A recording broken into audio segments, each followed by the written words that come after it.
Hari ini ialah Paskah kedua.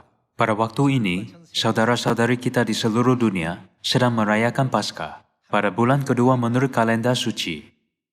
Hari ini, marilah kita mengambil masa untuk mengingatkan diri kita maksud Paskah bulan kedua di bawah subjek kebenaran pokok kehidupan. Dalam kebenaran perayaan Paskah, ada pokok kehidupan yang mempunyai maksud penting yang perlu kita fahami. Kita dapat menyadari mengapa Tuhan memberikan peluang untuk merayakan Paskah sebulan kemudian kepada orang yang tidak dapat merayakan Paskah pertama pada bulan pertama menurut kalender suci. Tuhan datang ke bumi untuk menyelamatkan manusia. Dia datang ke bumi ini dalam badan manusia pada 2000 tahun dahulu dengan nama Yesus. Dan pada akhir zaman, pada zaman Roh Kudus, Dia datang sekali lagi sebagai roh dan pengantin perempuan. Jadi mengapakah Tuhan datang ke bumi dan ingin memberitahu kita kebenaran Paskah? Kita dapat mengusuli semua sebab itu melalui sejarah Taman Eden, yaitu kebenaran pokok pengetahuan tentang yang baik dan yang jahat dan pokok kehidupan. Mengenai sebab manusia menjadi pendosa dan disingkirkan dari Eden, Alkitab berkata seringkasnya, dosa berasal dari waktu Adam dan Hawa makan buah pokok pengetahuan tentang yang baik dan yang jahat.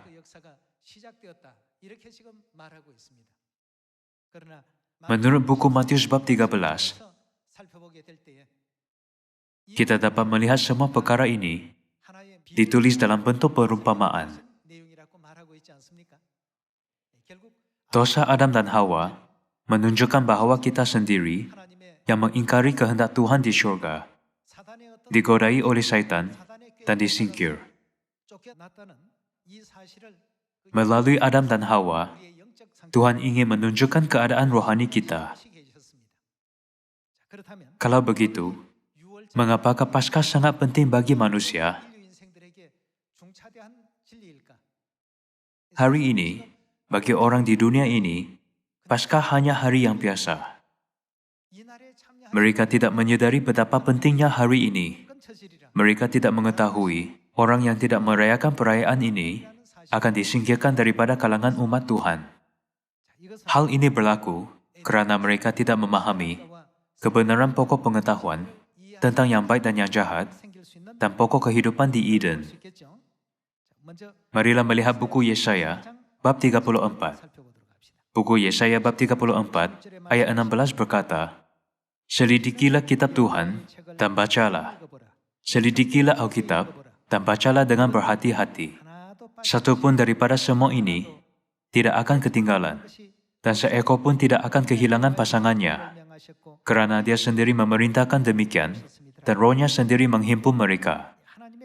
Firman Tuhan ada pasangannya masing-masing. Melalui pasangan-pasangan ini, kita dapat mengetahui kehendak Tuhan. Itulah sebabnya Yesus berkata bahawa melalui perumpamaan, kita akan dapat melihat bagaimana semua perkara itu berhubung kait. Marilah menyambung dengan buku Matius bab 13, ayat 34. Semuanya itu disampaikan Yesus kepada orang banyak dalam perumpamaan. Dan tanpa perumpamaan, suatu pun tidak disampaikannya kepada mereka. Supaya genaplah firman yang disampaikan oleh Nabi. Aku mau membuka mulutku mengatakan perumpamaan.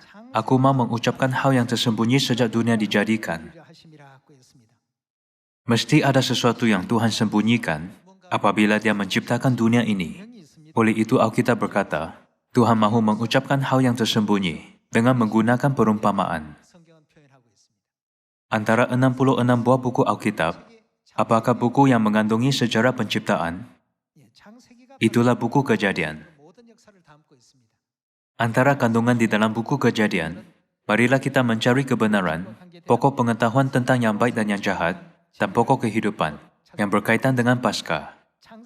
Marilah melihat buku Kejadian, bab 2 ayat 16. Lalu Tuhan memberi perintah ini kepada manusia. Semua pohon dalam taman ini boleh kau makan buahnya dengan bebas. Tetapi pohon pengetahuan tentang yang baik dan yang jahat itu, janganlah kau makan buahnya, sebab pada hari engkau memakannya, pastilah engkau mati.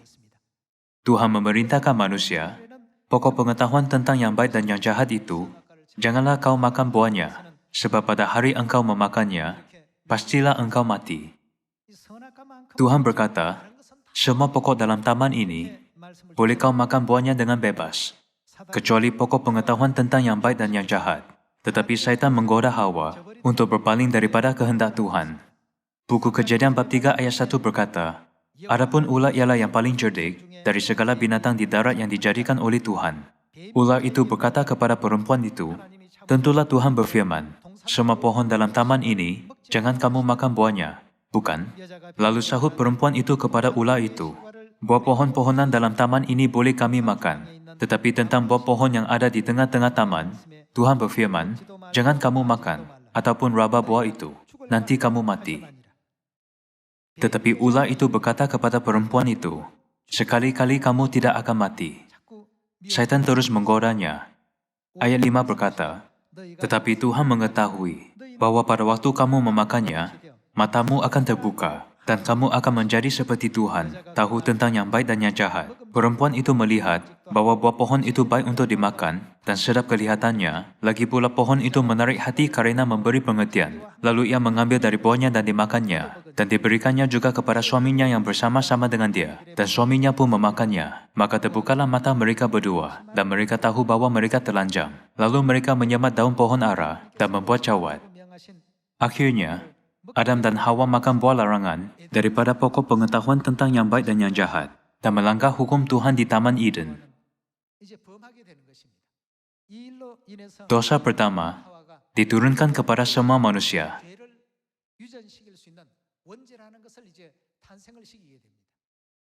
Dosa berasal daripada Adam dan Hawa. Dan ada tertulis, upah dosa ialah maut. Semua manusia terpaksa menghadapi maut.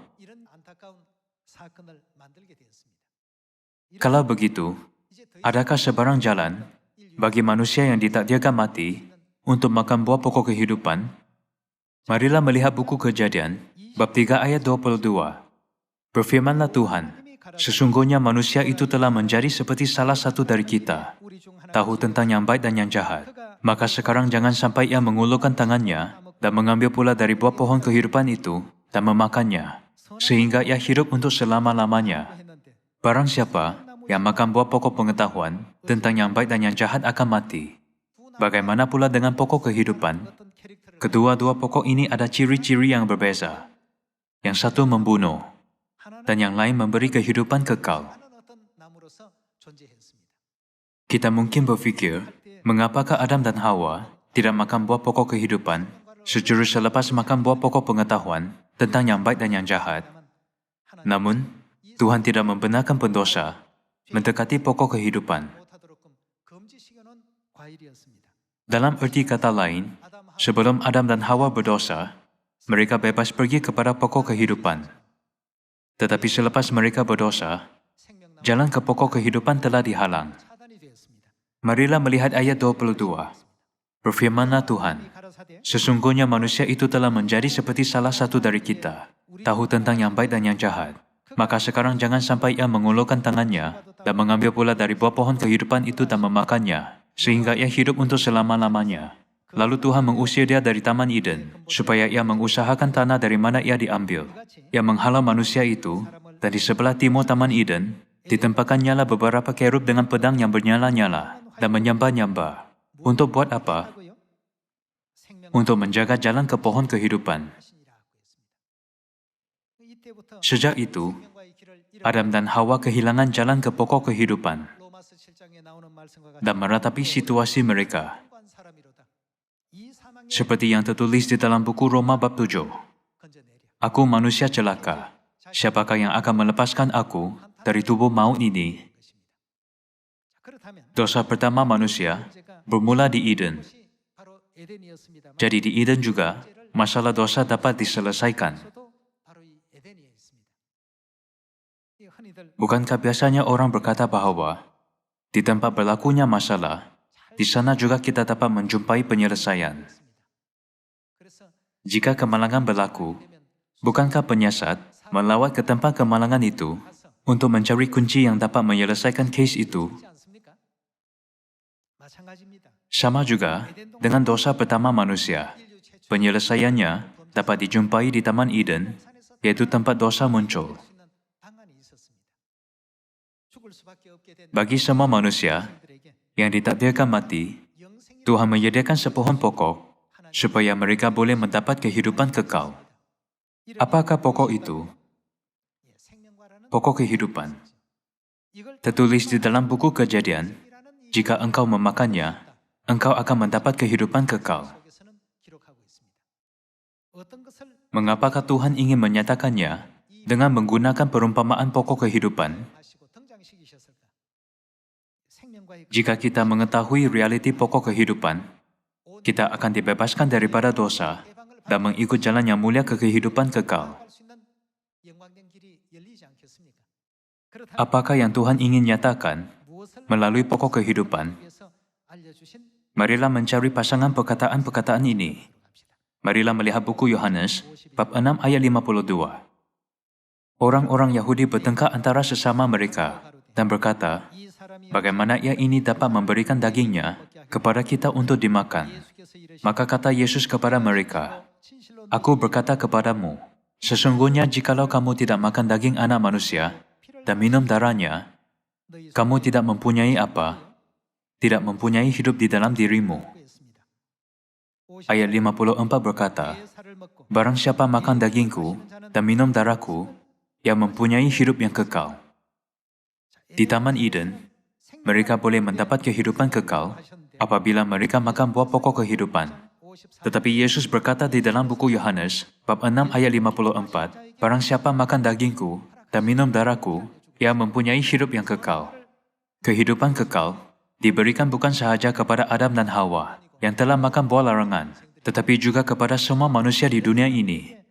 Kehidupan kekal akan diberikan kepada semua manusia, bermaksud Firdaus yang telah hilang akan dikembalikan.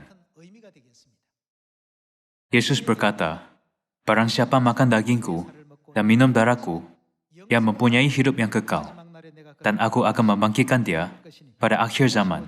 Ayat 55, sebab dagingku adalah benar-benar makanan, dan darahku adalah benar-benar minuman. Barang siapa makan dagingku dan minum darahku, ia tinggal di dalam aku, dan aku di dalam dia, sama seperti Bapa yang hidup mengutus aku, dan aku hidup oleh Bapa. Demikian juga, barang siapa yang memakan aku, akan hidup oleh aku. Di Taman Eden, mereka boleh mendapat kehidupan kekal apabila mereka makan buah pokok kehidupan. Di dalam buku Injil Yohanes, Yesus berkata, barang siapa yang memakan aku, akan mendapat kehidupan kekal. Membandingkan kedua-dua ayat ini, kita dapat memahami bahwa Yesus muncul sebagai realiti pokok kehidupan. Hanya jika manusia memakan Yesus, realiti pokok kehidupan di Eden, mereka semua boleh dibebaskan daripada maut dan mendapat pengampunan dosa, serta kehidupan kekal. Yesus berkata, barang siapa yang memakan aku, akan hidup oleh aku. Tetapi soalannya, bagaimana kita dapat memakan Yesus? Baguslah kita mengetahui Yesus ialah realiti pokok kehidupan di Eden. Tetapi soalannya, bagaimana kita dapat memakannya? Marilah mencari cara untuk makan daging Yesus dan minum darahnya. Marilah pergi ke buku Matius, bab 26, ayat 17. Pada hari pertama dari hari raya roti tidak beragi, datanglah murid-murid Yesus kepadanya dan berkata, di mana engkau? Kehendaki kami mempersiapkan perjamuan Paskah bagimu. Jawab Yesus, pergilah ke kota kepada si Anu, dan katakanlah kepadanya, pesan guru, waktuku hampir tiba. Di dalam rumah mula aku mau merayakan Paskah bersama-sama dengan murid-muridku. Lalu murid-muridnya melakukan seperti yang ditugaskan Yesus kepada mereka dan mempersiapkan Paskah. Yesus bukan sahaja merayakan Paskah, dia juga mengarahkan murid-muridnya untuk mempersiapkan Paskah. Dalam arti kata lain, Paskah sangat penting. Bahkan Yesus sendiri mengarahkan murid-muridnya untuk mempersiapkan Paskah. Dia menyuruh mereka mempersiapkannya, dan dia sendiri merayakannya sebagai teladan bagi semua manusia di dunia ini.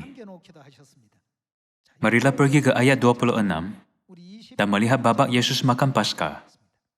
Dan ketika mereka sedang makan, Yesus mengambil roti, mengucap berkat, memecah-mecahkannya, lalu memberikannya kepada murid-muridnya, dan berkata, "Ambillah, makanlah, inilah tubuhku." Dia memberikan roti Paskah sebagai badannya, yaitu dagingnya. Ayat 27 berkata, sesudah itu ia mengambil cawan. Apa yang terkandung di dalam cawan itu? Air anggur Paskah. Mengucap syukur, lalu memberikannya kepada mereka dan berkata, "Minumlah kamu semua dari cawan ini, sebab inilah darahku, darah perjanjian, yang ditumpahkan bagi banyak orang untuk pengampunan dosa." Yesus merujuk kepada roti dan air anggur Paskah sebagai daging dan darahnya. Dan dia berkata bahwa dia akan mengakui orang yang makan roti dan minum air anggur itu sebagai orang yang makan daging dan minum darahnya. Di dalam buku Lukas bab 22, perjanjian itu dijanjikan sebagai perjanjian baru. Jadi, bukankah maksudnya barang siapa yang merayakan Paskah akan menjadi orang yang makan dan minum daging dan darah Kristus dan menjadi orang yang menerima kehidupan kekal? Itulah sama dengan makan buah pokok kehidupan. Bagi semua manusia yang ditakdirkan mati kerana mereka makan buah larangan, hal yang paling utama adalah makan buah pokok kehidupan. Yesus membuat perjanjian yang kukuh bahwa roti dan air anggur Paskah ialah daging dan darahnya, yaitu realiti pokok kehidupan. Ada orang yang tidak betul-betul memahami maksud perkataan perjanjian. Anda mungkin ada wang kertas di dalam dompet Anda. Wang kertas dibuat daripada apa? Kertas. Di dunia ini, ada banyak jenis kertas yang bersaiz lebih besar daripada wang kertas. Betul. Contohnya kertas A4. Jika Anda membandingkan nilai kertas A4 dengan kertas yang bersaiz lebih kecil, yang tertulis RM50 di atasnya, kertas apakah lebih bernilai? Dari segi saiz, kertas A4 lebih besar, bahkan lebih bersih dan bagus. Namun, semua manusia lebih suka kertas yang tertulis RM50 di atasnya. Mengapa? Kedua-dua kertas yang sama. Apakah perbezaannya? Terdapat perbezaan nilainya. Apa yang memberikan nilainya? Ia diperbuat daripada perjanjian, janji. Wang kertas RM50 ada janji. Tetapi kertas A4 tidak ada. Sama juga dengan roti dan air anggur. Apabila Anda pergi membeli bela, ada pelbagai jenis roti di sana. Ada pelbagai jenis roti yang sedap. Namun semua roti itu hanya makanan. Tetapi roti dan air anggur yang akan kita makan dan minum hari ini pada hari Paskah, ada perjanjian dan janji Tuhan di dalamnya. Apabila kita makan dan minum, yang mengandungi janjinya, yaitu dia akan memberi kita kehidupan kekal. Inilah dagingku dan inilah darahku. Ada orang berfikir bahwa Paskah ialah hari hanya untuk makan roti dan minum air anggur. Namun kita mesti mengetahui maksudnya. Tarikh Paskah penting juga. Marilah terus melihat buku Lukas bab 22. Bab 22 ayat 7. Maka tibalah hari raya roti tidak beragi, yaitu hari di mana orang harus menyembelih domba Paskah. Lalu Yesus menyuruh Petrus dan Yohanes. Katanya, "Pergilah, persiapkanlah perjamuan Paskah bagi kita, supaya kita makan." Kata mereka kepadanya, "Di mana engkau kehendaki kami mempersiapkannya?" Di dalam semua 4 buku Injil, babak Yesus merayakan Paskah direkodkan. Betul? Bukan kita sahaja yang membaca Alkitab. Semua gereja lain membaca Alkitab yang sama. Mempersiapkan Paskah. Aku mahu merayakan Paskah. Semua ungkapan ini dapat dijumpai di dalam setiap Alkitab. Ungkapan yang sama, aku mahu merayakan Paskah, direkodkan di dalam setiap Alkitab. Alkitab bahasa Inggris, Alkitab bahasa Yunani asal, dan sebagainya. Marilah melihat ayat 7. Maka tibalah hari raya roti tidak beragi, yaitu hari di mana orang harus menyembelih domba Paskah. Lalu Yesus menyuruh Petrus dan Yohanes, katanya, "Bukankah Petrus dan Yohanes murid-murid Yesus? Mereka murid-murid yang terbaik. Pergilah, persiapkanlah perjamuan Paskah bagi kita, supaya kita makan. Kata mereka kepadanya, di manakah engkau kehendaki kami mempersiapkannya? Jawabnya, apabila kamu masuk ke dalam kota, kamu akan bertemu dengan seorang yang membawa kendi berisi air. Ikutilah dia ke dalam rumah yang dimasukinya, dan katakanlah kepada tuan rumah itu, Guru bertanya kepadamu, di manakah ruangan tempat aku bersama-sama dengan murid-muridku akan makan Paskah? Lalu orang itu akan menunjukkan kepadamu sebuah ruangan atas yang besar, yang sudah lengkap. Disitulah kamu harus mempersiapkannya. Maka berangkatlah mereka, dan mereka mendapati semua seperti yang dikatakan Yesus kepada mereka. Lalu mereka mempersiapkan Paskah. Ketika tiba saatnya, di sini, saatnya bermaksud saat apa? Saat untuk merayakan Paskah. Yesus duduk makan bersama-sama dengan rasul-rasulnya. Katanya kepada mereka, aku sangat rindu buat apa? Sangat rindu makan Paskah ini bersama-sama dengan kamu sebelum aku menderita. Bahkan di dalam 4 buku Injil, Yesus hampir tidak pernah menggunakan ungkapan aku sangat rindu. Itulah ungkapan jarang bagi Yesus. Tetapi mengenai merayakan Paskah, Yesus berkata, aku sangat rindu. Sebabnya adalah bagi semua manusia yang ditakdirkan mati kerana makan buah larangan, hanya satu kebenaran dapat membebaskan mereka daripada dosa. Itulah Paskah. Hari Tuhan membuka jalan ke pokok kehidupan, ialah hari Paskah. Dan oleh itu, apa yang dikatakan Yesus pada hari itu, Yesus berkata, aku sangat rindu makan Paskah ini bersama-sama dengan kamu. Marilah kita memahami sekali lagi, sebab Yesus sangat rindu merayakannya. Marilah pergi ke ayat 19. Lalu ia mengambil roti, mengucap syukur, memecah-mecahkannya, dan memberikannya kepada mereka. Katanya, inilah tubuhku yang diserahkan bagi kamu. Yesus menggambarkan roti Paskah sebagai apa? Di dalam buku Matius dan Lukas, Yesus berkata, inilah badanku, inilah dagingku. Perbuatlah ini menjadi peringatan akan aku. Kalian semua, apakah yang diperintahkan oleh Yesus kepada kita untuk lakukan mengenai ini?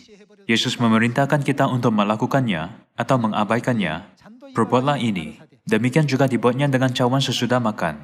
Ia berkata, dia mengambil cawan yang diisi dengan air anggur Paskah. Berkata, cawan ini adalah apa? Perjanjian baru oleh darahku, yang ditumpahkan bagi siapa? Bagi kamu. Bagi semua manusia yang diikat kepada dosa, kerana memakan buah larangan, Yesus mengumumkan Paskah dan berkata bahawa dia akan mengajar mereka tentang itu. Tidakkah dia menetapkan semua teladan ini bagi manusia? Perayaan ini bukan satu kali sahaja. Ia tidak harus dirayakan hanya pada kedatangan Yesus yang pertama. Tetapi sehingga bilakah kita harus merayakan Paskah?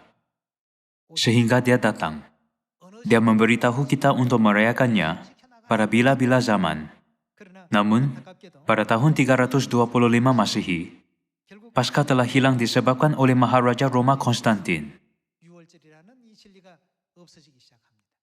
Selama kira-kira 300 tahun, umat Tuhan merayakannya dengan setia. Rasul-rasul merayakannya, ahli-ahli gereja awam merayakannya, generasi mereka yang seterusnya merayakannya, dan generasi seterusnya juga. Semua merayakannya dengan setia. Ajaran Kristus diturunkan secara berterusan kepada generasi seterusnya. Tetapi pada tahun 325 Masehi, setelah merayakan Paskah kira-kira 300 tahun, Paskah telah hilang. Buku Daniel bab 7 ayat 25 berkata, bahawa seseorang yang menentang Tuhan akan mengubah waktu dan hukum Tuhan dengan licik. Sejarah ini tercatat di dalam sejarah gereja Katolik dan gereja-gereja Kristen juga. Perintah kudus daripada Tuhan, yaitu Tuhan Roh kita dan penyelamat roh kita, telah dihapuskan oleh hukum keagamaan semata-mata. Sejak masa itu, barang siapa yang merayakan Paskah dicap dengan stigma sebagai orang yang melanggar hukum keagamaan dan dianiaya, serta berada dalam keadaan bahaya. Memandangkan waktu ini menjadi panjang, orang yang sudi mengikuti kebenaran menjadi lemah dan kehilangan semangat. Demikian, akhirnya kebenaran hilang, dan waktu ini dipanggil sebagai zaman kegelapan. Jadi, siapakah yang akan mengembalikan kebenaran yang hilang? Pasca Perjanjian Baru, menurut ramalan Alkitab, Buku Yesaya bab 25 menunjukkan, kecuali Tuhan datang ke bumi ini dalam badan manusia dan mengembalikan Paskah, kebenaran kehidupan, tidak ada manusia dapat dibebaskan daripada dosa memakan buah larangan. Marilah melihat buku Yesaya, bab 25, ayat 6. Di gunung ini, Tuhan alam semesta akan mengadakan jamuan dengan makanan berlemak bagi segala bangsa, jamuan dengan air anggur yang disimpan lama. Yesaya boleh berkata seringkasnya bahwa Tuhan akan mengadakan jamuan, tetapi dia menambah beberapa perkataan. Dia berkata, jamuan dengan air anggur yang disimpan lama, akan mengadakan jamuan dengan makanan berlemak bagi segala bangsa, jamuan dengan air anggur yang disimpan lama, makanan berlemak dan bersumsum, serta air anggur tersimpan lama yang murni. Di gunung ini juga, dia akan menyingkirkan tudung muka yang menudungi segala suku bangsa, dan selubung yang menyelubungi segala bangsa. Dia akan buat apa? Dia akan menelan maut untuk selama-lamanya. Tuhan menyediakan jamuan dengan air anggur yang disimpan lama, dan tujuan utama jamuan ini adalah untuk menghapuskan maut selama-lamanya. Air anggur apakah di dalam 66 buah buku Alkitab ada janji Tuhan untuk menelan maut selama-lamanya? Hanya air anggur Paskah ada janji Tuhan untuk menelan maut selama-lamanya. Apakah maksud ungkapan air anggur yang disimpan lama? Sejak tahun 325 Masihi, kebenaran Paskah telah hilang dari bumi ini. Dan Bapa An Sang Hong datang sekali lagi untuk mengembalikan Paskah Perjanjian Baru, untuk membuka jalan ke kehidupan sekali lagi. Kebenaran yang telah hilang selama kira-kira 1600 tahun, tidak ada orang yang dapat membawa kebenaran Paskah Perjanjian Baru pada waktu yang panjang ini. Jadi Alkitab menggambarkan air anggur Paskah sebagai air anggur yang disimpan lama secara tepat, bukankah? Marilah melihat ayat 8 sekali lagi. Air anggur yang disimpan lama ini ialah air anggur yang ada kuasa untuk menghapuskan maut selama-lamanya. Dia akan menelan maut untuk selama-lamanya. Tuhan akan menghapuskan air mata daripada setiap muka dan menyingkirkan celah umatnya dari seluruh bumi, kerana Tuhan telah berfirman. Pada waktu itu di dalam Alkitab bermaksud waktu akhir. Pada waktu itu orang akan berkata, sesungguhnya, inilah dia yang menghapuskan maut selama-lamanya dengan air anggur yang disimpan lama. Inilah siapa? Tuhan kita. Kita buat apa? Kita sudah menantikan dia, dan dia menyelamatkan kita. Kini, ramai orang sedang menantikan penyelamat. Penyelamat mestilah dia yang membawa kita pokok kehidupan yang telah hilang di Eden. Apakah kebenaran ialah realiti pokok kehidupan? Tuhan telah membuat perjanjian dengan kita melalui kebenaran Paskah Perjanjian Baru. Jadi apakah yang dikatakan Alkitab tentang orang yang tidak merayakan Paskah? Ia berkata bahwa mereka akan disingkirkan daripada kalangan umat Tuhan. Jadi ada tertulis, dan dia menyelamatkan kita. Inilah Tuhan, kita sudah menantikan dia. Mari kita bergembira dan bersukacita dalam penyelamatan yang dikaruniakannya. Tuhan telah mengajak kita sejelasnya bahwa pokok kehidupan di dalam buku Kejadian ialah perumpamaan, dan realitinya ialah Paskah Perjanjian Baru. Jika kita benar-benar mempercayai Tuhan dan ingin mengikuti jalan kebenaran sebagai umat Tuhan, kita mesti merayakan Paskah Perjanjian Baru. Paskah adalah begitu penting dan tidak seperti perayaan lain. Tuhan memberi kita satu peluang lagi untuk merayakannya. Memandangkan Paskah ada maksud dan janji yang begitu penting, dan kerana kita tidak tahu apa yang akan terjadi dan menyebabkan sesetengah orang tidak dapat merayakannya, pada 14 hari bulan pertama, menurut kalender suci, tarikh asal Paskah, Tuhan membenarkan kita merayakannya sekali lagi pada 14 hari bulan kedua. Jika kita tidak merayakan Paskah kedua juga, kita tidak ada peluang lagi untuk menerima rahmat Tuhan. Tuhan yang kita menanti-nantikan mengumumkan Paskah Perjanjian Baru, realiti pokok kehidupan kepada semua manusia, untuk menebuskan kita daripada maut dan memberi kita kebebasan. Hari ini, kita merayakan Paskah. Adakah Anda memahami sekarang mengapakah Yesus berkata, "Aku sangat rindu merayakan Paskah bersama-sama dengan kamu"? Kita juga sangat rindu merayakannya dan juga Paskah kedua menurut kalender suci yang kita rayakan pada hari ini. Bukankah? Saya harap Anda memahami maksud Paskah secara betul. Bukannya berfikir bahawa hari ini Anda hanya makan sekeping roti dan minum secawan air anggur di perjamuan Paskah. Tetapi Anda sedang mengambil bahagian dalam roti dan air anggur yang ada janji yang diperbuat oleh Tuhan dengan kita, supaya Anda semua boleh dibebaskan daripada dosa memakan buah larangan dan menerima keselamatan abadi di syurga melalui perayaan Paskah kedua yang diberkati ini. Sekarang saya menamakan khutbah pada hari ini. Terima kasih.